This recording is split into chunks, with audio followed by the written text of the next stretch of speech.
अस्सलामुअलैकुम। एक दिन एक सरसब्ज मैदान में एक गाय मजे से घास चर रही थी।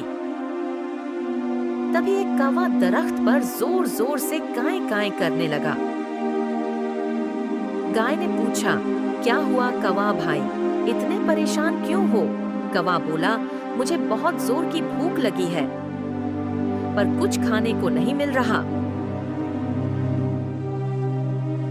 गाय ने रोटी के टुकड़े निकालकर जमीन पर रखे और कहा, लो भाई, ये खा लो। कौवा बोला, तुम तो बहुत रहम दिल हो गाय बहन। तब से वो दोनों पक्के दोस्त बन गए।